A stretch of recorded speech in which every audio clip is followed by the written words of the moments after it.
Hey guys, it's DC, and welcome to the Soap Sanctuary where all soap lovers are welcome. This is my bold and the beautiful review, Honey Bears and Mama Bears. I gotta say this, Donna and Pam have come a long way. When I first started watching B&B, it was when Donna and Pam were beefing at that time because, Pam was upset, like, you taking my sister's man from her. I gotta show you what's up. You know what I'm saying? They've come a long way from the days when Pam tried to torture her. She would pour the honey over Donna and all that stuff at the fashion show. They've really come a long way since then. I'm like, okay, all right.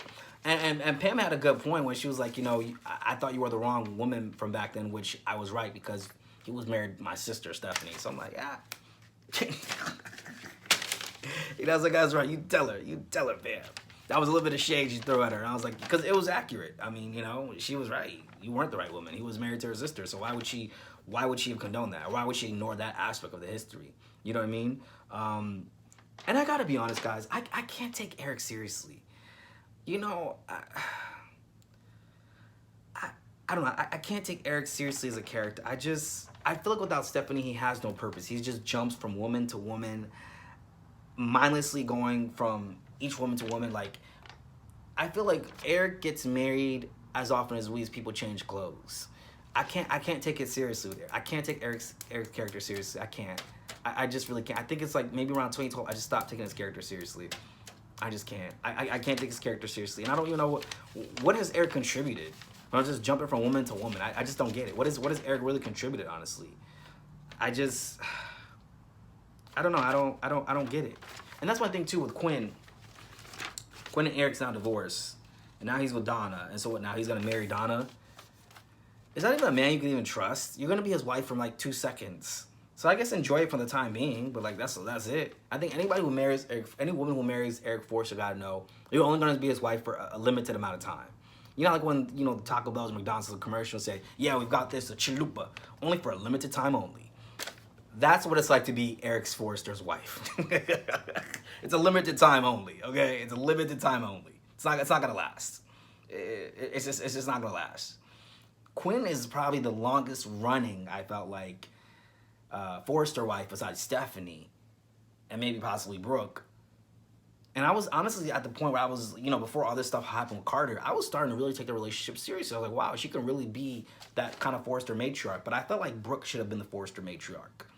She should have been the next Forster matriarch. It just made the most sense. I felt like when Stephanie died, it's like she passed the baton over to Brooke. But Brooke didn't understand the assignment. She didn't understand the assignment, unfortunately, and that's what kind of gets my nerves. She didn't understand the assignment. Out here sleeping with Deacon. I get it. She was drunk, but still. Which brings me to the next point. Taylor and Deacon, really? I don't know. You guys couldn't put Taylor with somebody else? Deacon? I just don't see it. No, I'm saying chemistry-wise, actors have that. That's not that. But it's just like, why would Taylor want to be with Deacon? Like, I don't understand. Why not have Taylor with? And I get it, it's soapier because of the beef, the silent beef that Deacon has with Ridge and all this stuff. But I don't know. Why not Bill Spencer? Why not? Who else is on canvas right now? Justin Barber. Hell, why can't Donna and Justin be together? They have a child together. Donna and Justin have a child together. Are we just gonna forget about that? Are we gonna forget they have a child together? I just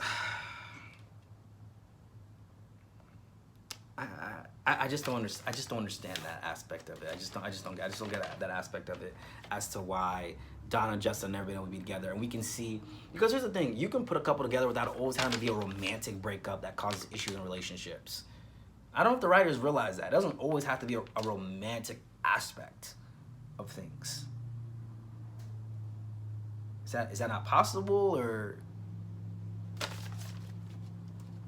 Because I think one time when Elizabeth and Lucky were having issues on GH, it was because of his drug addiction. Later on, it was because she found out he was sleeping around Maxie, but that was a first initial reason. Couples can have other issues besides just affairs. I don't know. Aaron Spears is a damn good actor. I feel like B&B doesn't utilize him. They don't utilize this man. Don Diamont is one of the best actors on B&B too. I honestly would rather see storyline more with him than Eric. I'm not invested in Eric. I'm just not. Let me just move on. Let me move on. Let's talk about what was really the highlight of this week with Sheila and Finn. I just don't think Sheila understands that, you know, you shot Finn and he knows that you shot him. It's not gonna be the same after that, you know? It's just, Sheila, it's not gonna be the same. I just don't get, like, why. Sheila's like, you know, yeah, I'm the one who saved your life, you know? Yeah, but you also shot him. You're the reason why his life had to be saved. You're also part of the reason what caused his life to be in danger and needed to be saved in the first place. I don't know if she understands that or not. I don't know, guys. I don't know. And my whole thing is, like, Sheila's acting like, okay, this obsession she has with Finn, I get it, because the writers are not letting it be known for some reason. They're writing out the fact that Sheila has other children. I get it that Ryder and Daisy were on The Young and the Restless, and so I know Bradley Bell has this thing where he doesn't acknowledge anything that happens on YNR. He said that too when he wrote for Sheila. He's like, whatever happened on YNR is on YNR. I'm focusing on what happened when she was in LA. But when she was in LA on Bold and Beautiful, she had a daughter named Mary. Why is this not being mentioned? Did Mary die? Is that what happened? I don't know. Is that what happened? Oh, speaking of the writers acting like somebody doesn't have other children, are we never going to acknowledge the fact that Taylor and Brooke share a son, Jack, through Nick Maroney, a.k.a. Ridge's half-brother? Are we never going to acknowledge that? I mean, technically, Brooke is a bio mother, but still, are we never going to acknowledge that? They never bring up Jack. It's like he doesn't exist.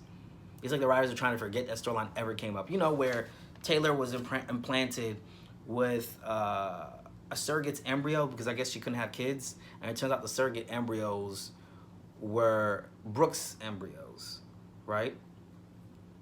B. Maroney. Or maybe it was her own, and it was just called B. Maroney, something like that. And I remember she was just like, did I just give birth to my worst enemy's baby? Oh my God. Y'all remember that when she was in the hospital? She's like, oh my God, I just gave birth to my worst enemy's baby. Oh my God. But are they gonna act like that doesn't exist? The writers have this way of just doing a lot of this forgetfulness in the history of B&B. And I'm just, and even with Ridge and Brooke, can we give them a different type of storyline besides their love fest? Can we just have something different, something more evolved for Ridge and Brooke? And Thorsten K always be shouting in every scene. I'm like, does your throat hurt? Do you need some water? I'm like, you need some water, my man? You shouting in every scene. I don't remember Ron Moss when he played Ridge, that Ridge shouted that much. I just don't remember that. And that might not be so much Thorsten K, but it's the writers. But I'm like, Thorsten K, the voice sounds kind of hoarse. You need some water, man?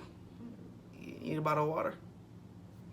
But this is my whole thing. Like, it's just, I want to see Ridge and Brooke do something different. You know, okay, like John and Marlena on Days is a perfect example. They don't always have it where John is trying to cheat on Marlena. It's like they have them as a couple, but they have other storylines that enmesh the two of them. Or like, for example, on Days where Roman just broke up with Kate. There was no affair. It was the fact that she kept a secret about what her son did to Roman, which is weird because her and Roman also have two other kids. They have kids together, Rex and Cassie, so whatever. But that's just my whole thing. You know what I mean? That's just my whole thing. Like, you don't always have to break them up. Or even if you want to break them up, does it always have to be from an affair? It doesn't have to be the same thing. That's what I'm saying. Like, Brooke was supposed to be the Forrester matriarch, take her place as a Forrester matriarch, and just stop with the foolishness. And then we can see more graduating storylines of Brooke. That would just make more sense. It's like with Reva on Guiding Light. She was the slut of Springfield. But eventually, she became like a matriarch figure. And we got other storylines out of her. Besides always having to be an affair. It's just, I don't know, guys. To me, I just like that simple writing. Damn, I'm about to finish this review in 9 minutes. What? I'm about to finish this review in 9 minutes. What? I think I'm about to finish this review in 9 minutes. I think Young and the Restless review is gonna be just as short, guys. I think I've covered just about everything. I just don't understand. Also, I want to say last with Sheila and Finn, what does she expect to be the end game? I do believe Lee is still alive, and I hope she is. This Sheila storyline, it's just like, Sheila, I don't understand you, sis.